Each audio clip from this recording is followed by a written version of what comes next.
Bonjour tout le monde, aujourd'hui je reviens dans une nouvelle vidéo pour vous parler de la comparaison, l'art de se comparer aux autres. C'est un sujet qui ressort souvent et j'en entends beaucoup parler, on m'en parle beaucoup et j'avais envie de revenir dessus pour un peu décortiquer le thème. Déjà, pourquoi est-ce qu'on se compare aux autres? Donc ça, c'est quelque chose finalement qui est propre à l'humain et je trouve que c'est quelque chose qu'on nous apprend déjà depuis tout petit, de se comparer aux autres, de se mesurer aux autres, de critiquer les autres. Et ça, c'est quand on est, on sait pas tout ça. Donc c'est forcément quelqu'un qui nous l'apprend.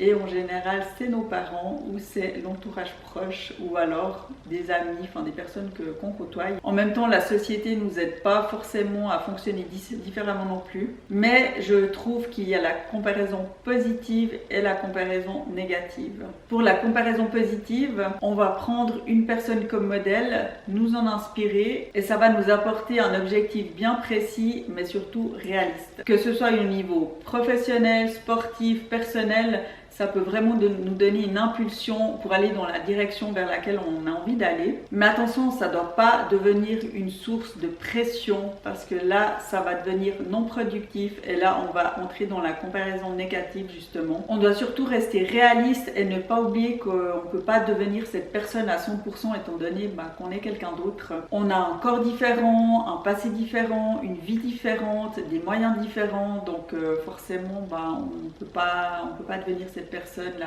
notre modèle à 100% parce que il n'y en a qu'un et c'est déjà pris. Donc voilà, nous on va devoir être quelqu'un d'autre. Aussi, il ne faut pas oublier le facteur temps qui est très important. On ne peut pas tout avoir tout de suite, on doit vraiment faire preuve de patience et je trouve que c'est pas toujours la chose la plus facile à faire.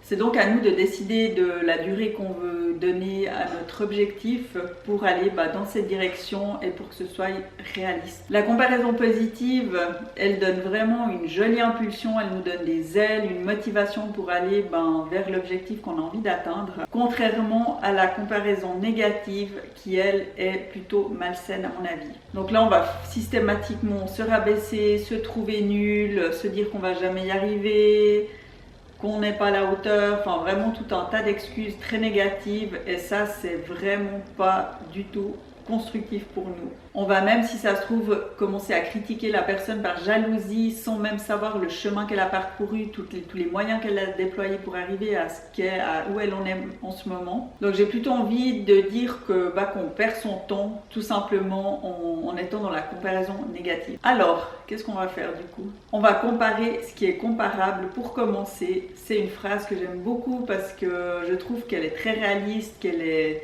très parlante et puis qu'elle nous remet directement sur le droit chemin, dans la bonne direction.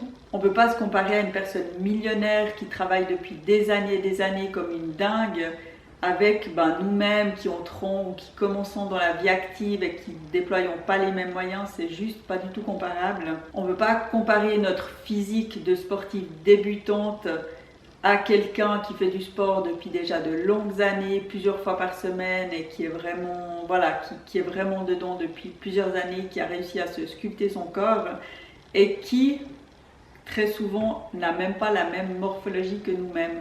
Donc c'est vraiment pas comparable du tout, on ne peut pas se comparer à ce genre de personnes. Et là, je vais m'attarder un peu plus sur le sujet vu que c'est mon domaine, le sport. Et c'est vraiment quelque chose qui ressort souvent. C'est de se comparer à d'autres, une débutante à une professionnelle ou même une personne qui a déjà l'habitude de faire du sport et qui est vraiment, c'est pas comparable, on peut pas comparer, on peut pas. C'est comme si on compare un chien et un chat, c'est juste pas comparable du tout. Donc c'est important de s'entourer de jolies personnes, de personnes qui sont inspirantes, qui nous soutiennent et qui sont là pour nous emmener vers nos objectifs et aussi qui sont là pour nous remettre à l'ordre quand c'est nécessaire. Et c'est vraiment précieux d'avoir des amis comme ça parce que des fois on en a quand même bien besoin. Donc voilà, j'ai déjà fini, c'était une vidéo pas très longue, mais c'est un thème que j'avais envie d'aborder et j'espère que ça a pu soit vous faire du bien, une petite piqûre de rappel comme ça. Et puis si vous avez une expérience ou si vous avez envie de partager quelque chose, n'hésitez pas à laisser un commentaire et si vous avez envie de vous abonner à ma chaîne, c'est avec plaisir. Ça me fait toujours plaisir de voir des nouvelles personnes, des nouvelles abonnés ou nouveaux abonnés arriver. Et puis de voir mon nombre d'abonnés augmenter petit à petit, ça me fait aussi très plaisir. Voilà. Donc moi je vous dis à bientôt dans la prochaine vidéo.